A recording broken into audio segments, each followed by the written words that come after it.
Hello student, मैं दुर्गेश यादव आपका OSP and the success institute online classes में स्वागत है। आज हम लोग क्लास 10 की फोर्थ क्लास यानी फोर्थ लेक्चर करेंगे।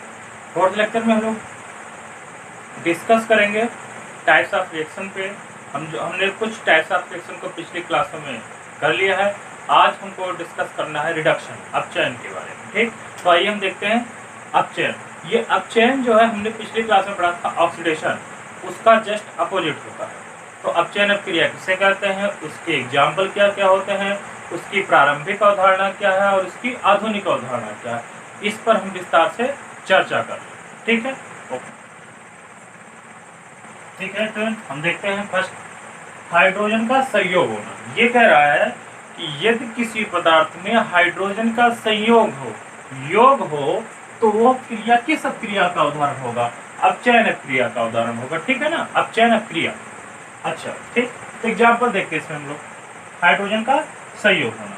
इसका फर्स्ट एग्जाम्पल हम लोग देख लेते हैं, या कर लेते हैं आभासा, कोई दिक्कत नहीं, चलो आ कर लेते एग्जाम्पल। ऐसी कोई दो क्रिया जिसमें हाइड्रोजन का संयोग हो तो वो क्या हो जाएगा? अपचयन क्रिया हो जाएगी। जैसे देखो H2 plus chlorine, hydrogen gas का क्लोरीन गैस के साथ संयोग होना, एडिशन होना, ये आपका बनेगा 2HCl बनेगा। HCl बैलेंस कर, ठीक।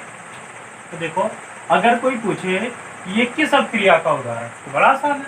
देखो क्लोरीन के साथ हाइड्रोजन का योग हो रहा है, ठीक, मतलब हाइड्रोजन का संयोग हो रहा है। तो यदि किसी पदार्थ में हाइड्रोजन का संयोग हो तो वो किस प्रकार की अपक्रिया होगी? अपचयन क्रिया होगी। ओके, ठीक, हम देखते हैं ये फर्स्ट एग्जांपल।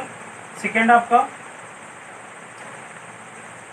हाइड्रोजन का सल्फर के साथ, किसका? सल्फर के साथ। तो देखो ये क्या होगा, ये बनेगा आपका हाइड्रोजन सल्फाइड। ओके, ठीक। तो देखो सल्फर के साथ हाइड्रोजन का संयोग होना, ये एक प्रकार की क्रिया है।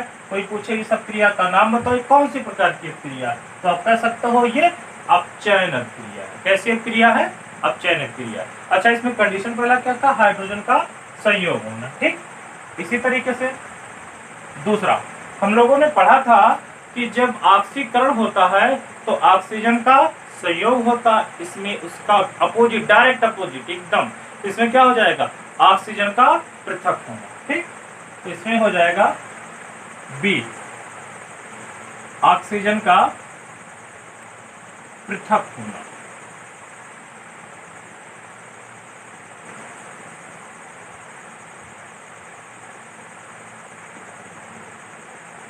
ठीक, तो हम सेकंड में पढ़ते हैं ऑक्सीजन का पृथक होना, ठीक।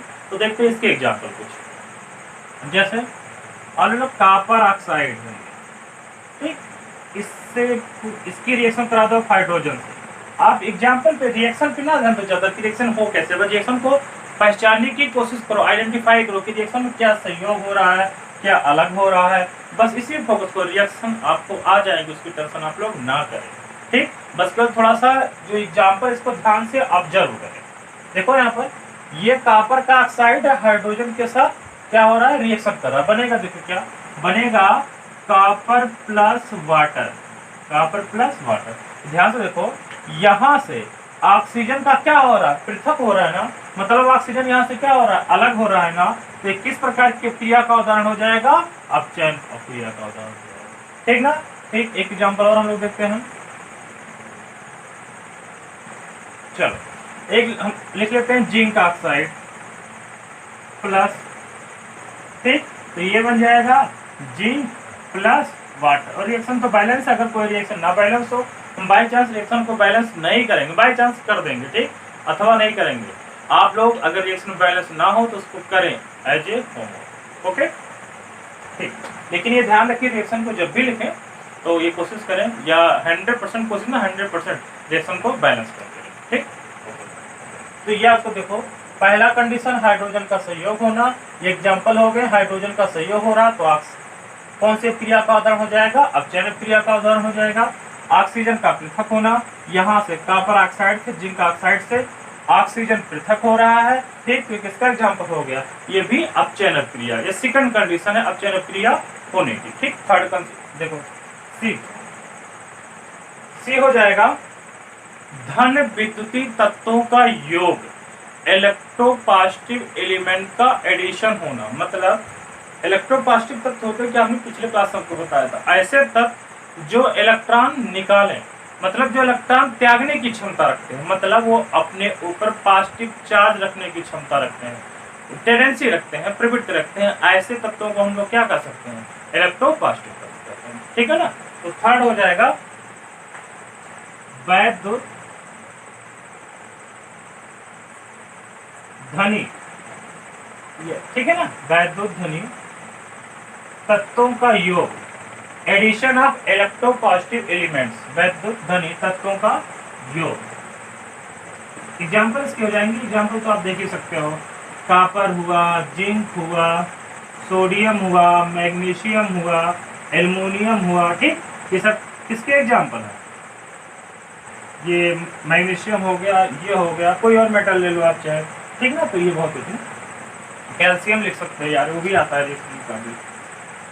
तो ये सब किसके एग्जाम्पल है, ये सब एग्जाम्पल है वैद्युत धनी तत्वों के। ठीक है ना, इलेक्ट्रोपॉजिटिव एलिमेंट के एग्जाम्पल है। तो ध्यान से देखो, दो कंडीशन हमने पढ़ लिया कि अगर किसी पदार्थ में हाइड्रोजन का संयोग हो रहा है तो अपचयन क्रिया है, यदि किसी पदार्थ में ऑक्सीजन का पृथक हो रहा है, मतलब ऑक्सीजन का पृथक होना, तो अभी किस प्रकार की अपक्रिया का उदाहरण होगा, अपचयन। ठीक है ना, अपचयन क्रिया का उदाहरण होगा। थर्ड हमने देखा है कि वैद्युत धनी तत्वों का योग। ठीक, अगर मतलब किसी पदार्थ में यदि वैद्युत धनी तत्व ऐड हो रहे हैं, उनका योग हो रहा है, तो वो भी किस प्रकार की अपक्रिया का उदाहरण होगा, अपचयन अपक्रिया। ठीक, एग्जाम्पल हम लोग देखते हैं। इससे फर्स्ट एग्जाम्पल हम लोग देखेंगे, CuCl2 प्लस Cu। ठीक, तो ये गिब्स हो आपका बन जाएगा Cu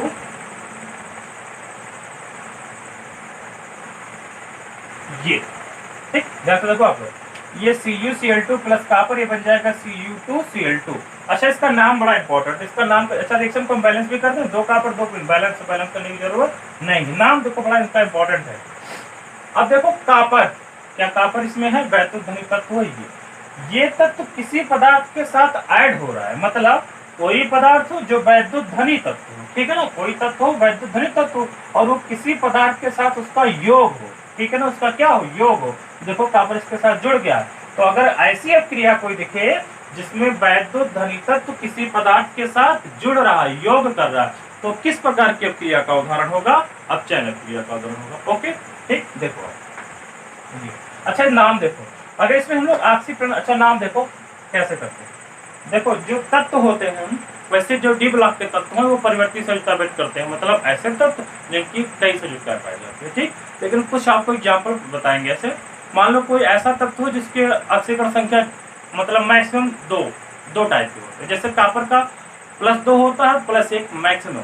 ठीक है ना, अधिकतम केस में या तो +2 होगा या तो +1 होगा। तो यदि कम ऑक्सीकरण संख्या, कम वाले के साथ अस और ज्यादा वाले के साथ इक जुड़ता है। ठीक, कि नाम लिखने का थोड़ा सा कह सकते हैं, दिमाग में नाम लिखने का थोड़ा सा मेथड है। ठीक, ताकि हमको मतलब कोई जरूरी नहीं कि ऐसा हो हमेशा, बट जनरली ऐसा हो जाता है। ठीक, तो देखो ध्यान से, अगर यहाँ हम निकालेंगे तो 2, अच्छा इसका तिरछा उड़ा कर देखे संयुक्ताओं का इनके, तो 2 यहाँ और 1 यहाँ, मतलब देखो यहाँ आएगा 2 और यहाँ आएगा 1, ये इलेक्ट्रोपॉजिटिव है तो प्लस, ये इलेक्ट्रोनेगेटिव है तो माइनस। ठीक ना, अच्छा यहाँ पे देखो 2 इसके पास 2 इसके पास, दोनों कैंसिल हो जाएंगे, तो प्लस का 1 और माइनस का 1। ठीक ना, अच्छा ध्यान से हमको बताओ यार, चलो बताओ, +2 से +1 हुआ है। ठीक, तो ध्यान दो, हमको एक चीज बताओ, क्या वैद्युत धनी तत्वों का योग हुआ? अच्छा इससे भी निकाल सकते हैं, देखो अभी बता देंगे, ये ऑक्सीकरण संख्या अभी नाम लिखने के लिए बता रहे हैं। ये आप लोगों को भी ये जो आधुनिक मेथड होगा उसमें होगा। हम लोगों ने पिछले क्लास में पढ़ा था, जब किसी तत्व की ऑक्सीकरण संख्या में वृद्धि हो, आधुनिक मेथड है, जब किसी तत्व की ऑक्सीकरण संख्या में वृद्धि हो, मतलब वो इलेक्ट्रॉन त्यागे, तो ऐसे तत्व को क्या कहेंगे हम, वैद्युत धनी तत्व कहेंगे। ये तो कंफर्म था। यदि किसी अपक्रिया में किसी आयन, ठीक है ना, यदि किसी अपक्रिया में किसी आयन या किसी पदार्थ के ऑक्सीकरण संख्या में वृद्धि हो तो ऑक्सीकरण, और यदि ऑक्सीकरण संख्या में कमी हो तो क्या हो जाएगा, अपचयन। तो देख सकते हैं आराम से, +2 से +1 होना, +2 से +1, ध्यान से देखो इस पे, +2 से +1 होना, तो कॉपर की ऑक्सीकरण संख्या में कमी होना, और ऑक्सीकरण संख्या में कमी होना तो किस प्रकार की क्रिया का उदाहरण, अपचयन क्रिया का उदाहरण। ठीक, ओके, तो ध्यान से देखिए।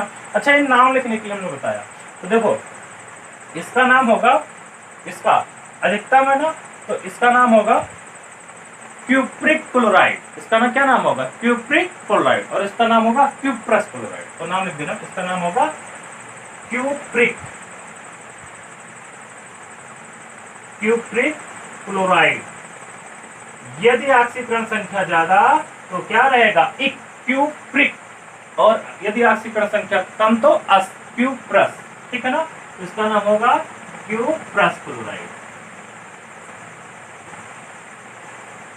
ओके, आई होप आप लोगों को समझ में आ रहा है, जहां डाउट हो जरूर पूछें। तो क्यूप्रिक क्लोराइड क्यूप्रस क्लोराइड में बदल गया। इस पदार्थ में एक वैद्युत धनी तत्व था, उसका योग गया, और कोई पूछे किस प्रकार की क्रिया को उदाहरण, तो रिएक्शन को ऑब्जर्व करो और देखो, इसमें वैद्युत धनी तत्वों का योग हो रहा है, तो बस वैद्युत धनी तत्वों का योग मतलब किस प्रकार की क्रिया, मतलब अपचयन क्रिया। ठीक, इसको आपने नोट करो। ओके, चलिए अब इसका सेकंड, थर्ड कंडीशन का सेकंड एग्जाम्पल, वैद्युत धनी तत्वों का योग। ठीक, देखिए HgCl2 प्लस Hg ये धातु धनायन बनाने की प्रवृत्ति रखता है, तो ये इलेक्ट्रोपॉजिटिव एलिमेंट है। ठीक, इसका इसके साथ संयोग करेंगे तो ये बनेगा Hg2Cl2। ऑक्सीकरण संख्या निकालेंगे, ये 2, तो धातु है तो प्लस का हो जाएगा, या धातु है तो माइनस का हो जाएगा। धातु है यहाँ 2 प्लस 2 माइनस, ये दोनों 2 2 है तो कैंसिल, तो मतलब यहाँ कुल मिला जुला के आ जाएगा +1 और -1। तो ध्यान से देखो यार, यहाँ मरकरी Hg मतलब मरकरी मतलब पारा। ठीक, तो इसका ध्यान से देखना, इसकी ऑक्सीकरण संख्या ज्यादा है, यहाँ कम है, तो ज्यादा मतलब मर्क्यूरिक क्लोराइड, और कम मतलब मर्क्यूरस क्लोराइड। कम ऑक्सीकरण संख्या तो अस, और ऑक्सीकरण संख्या ज्यादा तो इ। ओके, तो इसका नाम। ठीक, तो आप लोग ध्यान दें, ये अगला एग्जाम्पल इसका, ऑक्सीकरण संख्या ज्यादा, ऑक्सीकरण संख्या कम, ऑक्सीकरण संख्या ज्यादा तो इक क्या होता है, जो पीछे लगता है, मतलब प्रत्यय सफिक्स, और ऑक्सीकरण संख्या कम तो अस। तो इसका नाम होगा मर्क्यूरिक क्लोराइड। नाम आप लोग धीरे धीरे लर्न करें, मर्क्यूरिक क्लोराइड। ये तो मरकरी है, आप जानते हैं। यहाँ होगा मर्क्यूरिक, तो यहाँ होगा मर्क्यूरस। ठीक है ना, मर्क्यूरस क्लोराइड। अच्छा, इसमें देखो ध्यान से क्या हुआ, एक पदार्थ था, उसमें एक इलेक्ट्रोपॉजिटिव मतलब वैद्युत धनी तत्व का योग हो गया। ठीक, एक पदार्थ बन गया। तो यदि किसी पदार्थ में इलेक्ट्रोपॉजिटिव मतलब वैद्युत धनी तत्वों का योग हो, तो उस पदार्थ में कौन सी प्रकार की क्रिया होगी, या कह सकते हैं, कोई पूछ सकता है ये कौन सी प्रकार की क्रिया हो रही, तो आप क्या कह देंगे, ये अपचयन क्रिया हो रही। ओके, तो आप लोग ये एग्जाम्पल बकायदा नोट कर लें, समझ गए होंगे। अब आता है फोर्थ कंडीशन है, वैद्युत धनी तत्वों का योग हो गया, तो यहाँ वैद्युत ऋणी तत्वों का निष्कासन हो जाएगा, एक का योग एक का निष्कासन। तो यहाँ ये चौथा हो जाएगा आपका वैद्युत ऋणी मतलब इलेक्ट्रोनिगेटिव तत्वों का निष्कासन, मतलब यहाँ से पृथक होना, अलग होना। अच्छा, इलेक्ट्रोनिगेटिव एलिमेंट होते हैं कौन कौन है, फ्लोरीन हो गया, ऑक्सीजन हो गया, क्लोरीन हो गया, ब्रोमीन हो गया, आयोडीन हो गया, सल्फर हो गया, ऐसे बहुत सारे हैं। ठीक है ना, तो ये तत्व कैसे तत्व है, वैद्युत ऋणी तत्व, इलेक्ट्रोनिगेटिव एलिमेंट है। यदि किसी क्रिया में इसका निष्कासन हो, आप देखो यदि कोई क्रिया हो रही है और इनमें से कोई, ठीक है ना, वैद्युत ऋणी तत्व इनमें से कोई अगर बाहर निकल रहा है, तो आप कह सकते हो यार आप जॉब करके किस प्रकार की क्रिया है, अपचयन क्रिया। एग्जाम्पल देखो आप लोग, जैसे HF हाइड्रोजन फ्लोराइड में से H2 प्लस F2। ध्यान से देखो यार, ये हाइड्रोजन फ्लोराइड है ना, इसमें वैद्युत ऋणी तत्व कौन आपका, फ्लोरीन, ये इस पदार्थ से अलग हो गया। तो देखो वैद्युत ऋणी तत्वों का अलग होना किस प्रकार की अपक्रिया का उदाहरण है? अपचयन अपक्रिया का उदाहरण। तो ये भी एग्जाम्पल आप किस प्रकार की अपक्रिया का उदाहरण हो गया? अपचयन अपक्रिया का उदाहरण हो गया। ठीक, अगला एग्जाम्पल आप लोग देखें इसमें FeCl3 प्लस H2S, ये आपका फॉर्म होगा इसमें FeCl2 plus HCl plus sulphur. इस रिएक्शन को बैलेंस नहीं करेंगे, रिएक्शन को बैलेंस करने का काम आपका। ठीक, ओके। अब इसमें देखो ध्यान से, वैद्युत ऋणी तत्व, देखो ध्यान से, क्या इसमें सल्फर वैद्युत ऋणी तत्व? बिल्कुल। यहाँ पर यह हाइड्रोजन के साथ है, लेकिन जब प्रोडक्ट साइड में हम देखेंगे तो ये हाइड्रोजन से अलग हो रहा है। मतलब अभिकारक पदार्थ में, अभिकारक जो पदार्थ हैं इनमें से किसी एक से, ठीक है ना, या दोनों से हो सकता, कोई दिक्कत नहीं, किसी एक से वैद्युत ऋणी तत्व का निष्कासन हो रहा है। तो इसमें किसका निष्कासन हो रहा है? सल्फर का। तो ये किस प्रकार की अपक्रिया का उदाहरण है? अपचयन अपक्रिया का उदाहरण है। ठीक, तो हमने 4 कंडीशन पढ़ा अपचयन अपक्रिया का उदाहरण। इस चारों कंडीशन को हम लोग कहते हैं प्रारंभिक विचार। ठीक है ना, ये अपचयन अपक्रिया के निर्धारण करने की मतलब क्लासिकल मेथड, क्लासिकल मतलब प्रारंभिक विचारधारा। ठीक ना, कौन कौन से आपको एक बार फिर बोल के दिखा दे रहे हैं या सुना भी दे रहे हैं, जैसा भी आप लोग समझे। पहला था हाइड्रोजन का संयोग होना, दूसरा ऑक्सीजन का पृथक होना, तीसरा वैद्युत धनी तत्वों का योग होना, और चौथा आपके बोर्ड पर है तुरंत वैद्युत ऋणी तत्वों का निष्कासन, मतलब इलेक्ट्रोनेगेटिव तत्व का रिमूवल होना। ठीक है ना, ये किस प्रकार की अपक्रिया का उदाहरण होगा? अपचयन अपक्रिया का। अब इसमें देखते हैं मॉडर्न जो, ठीक, हालांकि जो ये मॉडर्न है, ये जो प्रारंभिक है उन सबका बेस है। ठीक, ये देखते हैं हम लोग 5वां मेथड। ये ध्यान से इसकी परिभाषा लिखेंगे। यदि किसी पदार्थ में, चाहे पदार्थ अणु हो, चाहे परमाणु हो या आयन हो, इलेक्ट्रॉन का पृथक होना, हम लोगों ने पढ़ा था ऑक्सीकरण अपक्रिया, तो थोड़ा उसी में चेंजिंग करते हैं। यदि किसी अपक्रिया में किसी पदार्थ द्वारा, चाहे अणु हो, चाहे परमाणु हो, चाहे आयन हो, उसके द्वारा इलेक्ट्रॉन का एक्सेप्ट होना, मतलब उसके द्वारा इलेक्ट्रॉन का ग्रहण किया जाना, क्या कहलाता है? अपचयन अपक्रिया कहलाता है। ठीक, जैसे एग्जांपल देखें आप लोग इसका। ठीक, इसका डिफिनेशन आप लिख लेंगे, कंडीशन पूरा लिख लेंगे। यदि किसी तत्व द्वारा, यदि किसी पदार्थ द्वारा इलेक्ट्रॉन का एक्सेप्ट किया जाता है, इलेक्ट्रॉन का ग्रहण किया जाता है, तो किस प्रकार की अपक्रिया का उदाहरण होगा? अपचयन अपक्रिया का उदाहरण होगा। ठीक, आई होप आप लोग एकदम क्लियर हो रहे हैं। फर्स्ट एग्जांपल इसे आपका क्लोरीन है, ठीक ना, तो दिक्कत Cl2 है, ये 2 इलेक्ट्रॉन को एक्सेप्ट किया और क्या बना लेगा? 2Cl। अब देखो कुछ लोग इस पर डाउट आएंगे, तो देखो किस समझा रहे हैं। अब कोई कहेंगे क्लोरीन सब्जी ऐसे लिखिए, तो यार क्लोरीन इस फॉर्म में एग्जिस्ट नहीं करता है ना, वो इसी फॉर्म में पाया जाता है Cl2। ठीक, अच्छा इससे इलेक्ट्रॉन निकलेगा, अच्छा इलेक्ट्रॉन इससे निकलेगा कि एक्सेप्ट होगा? बताओ ध्यान से। अगर अपचयन क्रिया है तो इलेक्ट्रॉन का एक्सेप्ट होगा। अच्छा, एक क्लोरीन कितना एक्सेप्ट करेगा? 1 इलेक्ट्रॉन। तो 2 क्लोरीन कितना एक्सेप्ट करेगा? 2 इलेक्ट्रॉन। ठीक, तो ये 2 इलेक्ट्रॉन को एक्सेप्ट कर लिया, बनेगा क्या? Cl negative ion. 1 क्लोरीन करता तो 1 Cl नेगेटिव आयन, 2 क्लोरीन है तो कितना हो जाएगा? 2। रिएक्शन को बैलेंस करने के लिए, क्यों? 2 chlorine 2 chlorine, 2 negative charge 2 negative charge. तो देखो किसी पदार्थ द्वारा, कुछ अणु हो सकता है, चाहे परमाणु हो सकता है, चाहे आयन हो सकता है, कुछ भी हो सकता है, उसके द्वारा इलेक्ट्रॉन का एक्सेप्ट किया जाना, इलेक्ट्रॉन का ग्रहण किया जाना, क्या कहलाता है? अपचयन अपक्रिया कहलाता है। ठीक, कोई एग्जाम्पल और देख लिया, जैसे कोई और लिख लो, कोई दिक्कत नहीं, इसी में से कोई ले लो। चलो, ऑक्सीजन ये बना लेगा आपका, ठीक, कोई दिक्कत? ऐसे लिख दो। तो ये भी किस प्रकार की अपक्रिया का उदाहरण हो गया? बताओ भाई, अपचयन अपक्रिया का उदाहरण। ये है मॉडर्न, मतलब आधुनिक विचारधारा का है, और जो उसके चारों ऊपर कंडीशन वो किस प्रकार के हैं? प्रारंभिक विचारधारा का। ठीक ना, तो हम लोगों ने ऑक्सीकरण पढ़ा, अपचयन अपक्रिया पढ़ा। ठीक ना, ये बहुत इंपॉर्टेंट है। हमने प्रत्येक कंडीशन का मिनिमम 2-2 एग्जाम्पल देखा, कम से कम। आप देखो किसी का भी हमने एक एग्जाम्पल नहीं, कम से कम आपको हमने कितना एग्जाम्पल बताया? 2-2 एग्जाम्पल बताया। ठीक ना, ओके। अब इसी से रिलेटेड बड़ा इंपॉर्टेंट टाइप, मतलब एक टॉपिक है, उस टॉपिक का नाम है ऑक्सीकारक तथा अपचायक पदार्थ। ऑक्सीकारक तथा अपचायक पदार्थ। ये होते क्या है, इसको ध्यान से हम लोग सुनेंगे, समझेंगे। अगर ये आपको आ गया है तो वो आपके लिए बहुत आसान है। ठीक, तो आप लोग इसको नोट कर लें, स्क्रीनशॉट ले लें, बाकायदा नोट आप लोग बनाते चलें, डेफिनेशन वगैरह लिखें, एग्जाम्पल को बाकायदा लिखें, और फिर हम आपको आगे बताते हैं।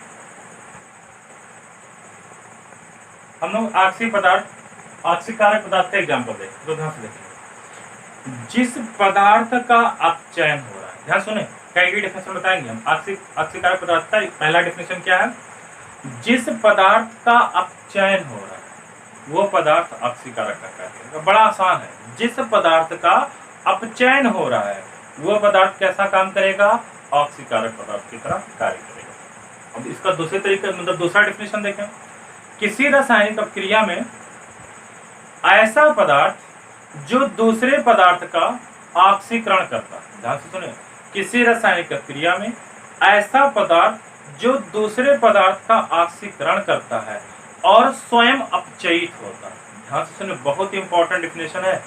किसी रासायनिक अपक्रिया में ऐसा पदार्थ, किसी रासायनिक अपक्रिया में ऐसा पदार्थ जो दूसरे पदार्थ का ऑक्सीकरण करता है और स्वयं अपचयित होता है। ठीक ना, उस पदार्थ को क्या कहते हैं हम लोग, ऑक्सीकारक पदार्थ कहते हैं। इस डेफिनेशन को ऐसे ही बोल सकते हो, देखो फिर से बोलकर आपको दिखा रहे हैं।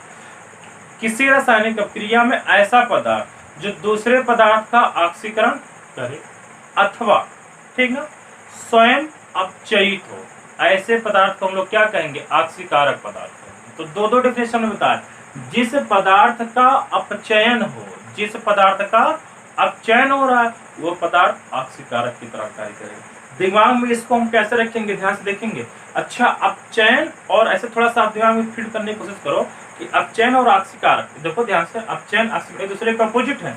तो यदि पदार्थ का अपचयन होगा तो वो काम करेगा ऑक्सीकारक के तरह। ठीक है ना, एक डेफिनेशन, ये बड़ी आसान डेफिनेशन है। किसी रासायनिक अपक्रिया में जिस पदार्थ का अपचयन हो रहा है वो पदार्थ कैसा काम करेगा, ऑक्सीकारक पदार्थ की तरह। अथवा दूसरी डेफिनेशन इसकी कैसी है, यदि किसी रासायनिक अपक्रिया में किसी पदार्थ द्वारा किसी दूसरे पदार्थ का ऑक्सीकरण कराया जाए अथवा वो स्वयं अपचयित हो, तो ऐसे पदार्थ को हम क्या कहेंगे, ऑक्सीकारक पदार्थ कहेंगे। ठीक, तो ध्यान से देखो, एग्जाम्पल आपको दिखाते हैं एक एक करके। हालांकि एक एग्जाम्पल से दोनों को डिसाइड कर सकते, बट हम एक एक करेंगे, आप टेंशन मत लो। जैसे मैं ये एग्जाम्पल ले लेते हैं, अभी थोड़ी देर पहले हमने इसको देखा था, हमने ध्यान से देखा, ऑक्सीजन का पृथक होना क्या कहलाता है, अपचयन कहलाता है। ठीक, गॉट इट, गुड। तो ये यहाँ से यहाँ देखो, ये एरो ऐसे थोड़ा बनाना आप लोग सीखो धीरे से। ठीक, यहाँ पे ऑक्सीजन था, यहाँ से ऑक्सीजन गायब है, ध्यान से देखो ना, ऑक्सीजन है, ऑक्सीजन गायब है कहाँ पर। तो ऑक्सीजन का पृथक होना किस प्रकार की अपक्रिया, तो ये हो जाएगा अपचयन अपक्रिया। एनी प्रॉब्लम नहीं, एक ऐसा एग्जाम मतलब रिएक्शन है, रेडॉक्स रिएक्शन है, अपचयन अपक्रिया। ठीक, अच्छा, जिस पदार्थ का चयन हो वो पदार्थ कैसा काम करेगा, तो ध्यान से देखना, ये पदार्थ काम करेगा ऑक्सीकारक पदार्थ की तरह। कैसा, ऑक्सीकारक पदार्थ। ठीक, अच्छा, इसी को एक चीज और कहते हैं, ऑक्सीकारक पदार्थ को एक चीज और कहते हैं, उपचयित पदार्थ। क्या कहते हैं, इसका और एक नाम है, लिख ले, उपचयित पदार्थ। सॉरी, ये भी ना लिखें, बस ऑक्सीकारक यहाँ, सॉरी उपचयित ऑक्सीकारक अलग हो, सॉरी बाय मिस्टेक मैंने बोल दिया।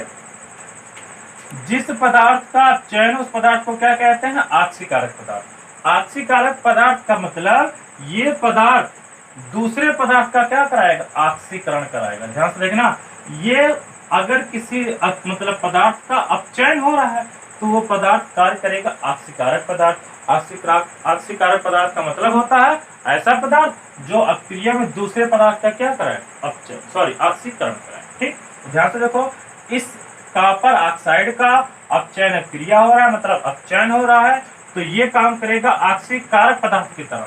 लेकिन यही कॉपर ऑक्साइड स्वयं क्या होगा, ध्यान से देखना, हमने दूसरी एग्जाम्पल बताया है, दूसरी डेफिनेशन बताया है कि यदि किसी पदार्थ का अपचयन हो तो वो कैसा कार्य करता है, कैसा काम करता है, ऑक्सीकारक पदार्थ की तरह, ऑक्सीकारक पदार्थ की तरह।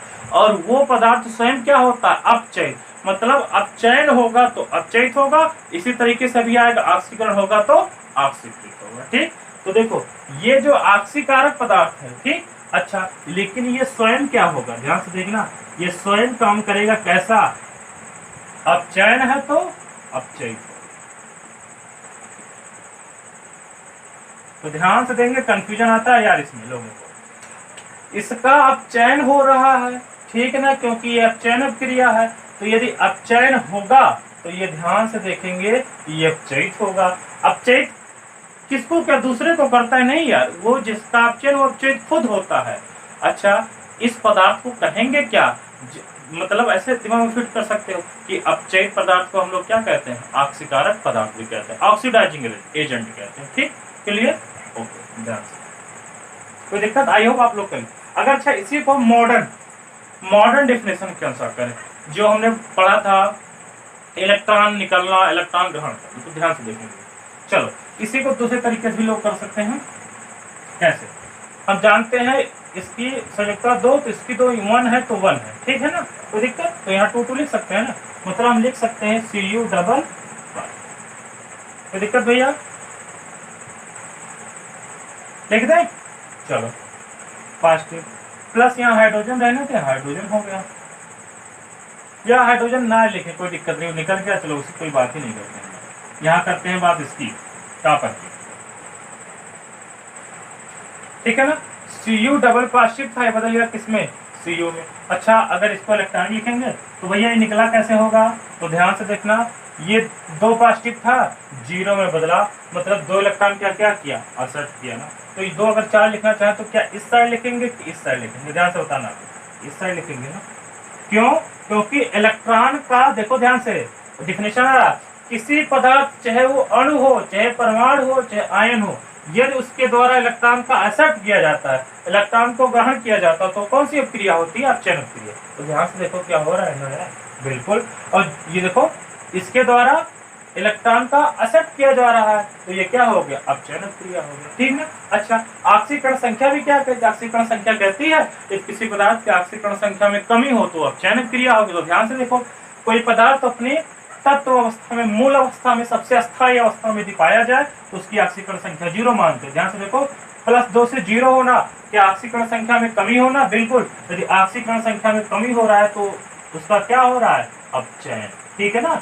ये अपचयन क्रिया का एग्जाम्पल, किसी भी डिफिनेशन से देखोगे सब एक दूसरे से रिलेटेड है, तो रिजल्ट आपको सेम मिलेगा। मतलब आप कह सकते हो कि जो Cu डबल पॉजिटिव है ये ऐसा आयन है कि ये ऑक्सीकारक पदार्थ यानी ऑक्सीकारक आयन की तरह भी कार्य कर सकता है, और ये स्वयं क्या होगा, स्वयं अपचयित होगा, ठीक है ना। ओके, आप लोग इसको नोट करिए। अब हम लोग आगे देखेंगे अपचायक पदार्थ क्या होता है, क्या देखेंगे, अपचायक पदार्थ।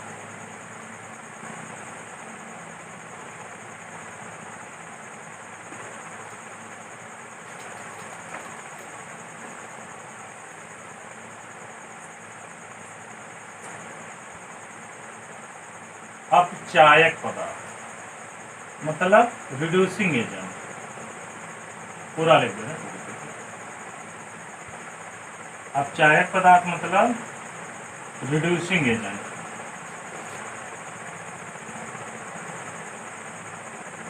अब होता क्या, जस्ट उसके अपोजिट बोलना डिफिनेशन। पहला डिफिनेशन बहुत सिंपल वाला बोलेंगे, यदि किसी रासायनिक अपक्रिया में किसी पदार्थ का अपचयन हो रहा, सॉरी किसी पदार्थ का ऑक्सीकरण हो रहा, तो जिस पदार्थ का ऑक्सीकरण होगा वो पदार्थ कैसा काम करेगा, अपचायक पदार्थ। जस्ट उल्टा, यदि पिछली बार हमने पढ़ा था यदि अपचयन हो तो ऑक्सीकारक की तरह कार्य करेगा, और हम पढ़ेंगे अपचायक पदार्थ में, रिड्यूसिंग एजेंट में हम लोग क्या पढ़ेंगे, यदि किसी रासायनिक क्रिया में किसी पदार्थ का ऑक्सीकरण हो रहा, किसी पदार्थ का ऑक्सीकरण, तो वो स्वयं कैसा कार्य करेगा, अपचायक पदार्थ की तरह कार्य करेगा। देखेंगे हम लोग अपचायक पदार्थ, ठीक है ना। तो अपचायक पदार्थ की डिफिनेशन क्या होती है, ऐसा पदार्थ जिसका किसी रासायनिक अपक्रिया में, ऐसा पदार्थ जिसका किसी रासायनिक अपक्रिया में, सॉरी ये गलत लिखा था,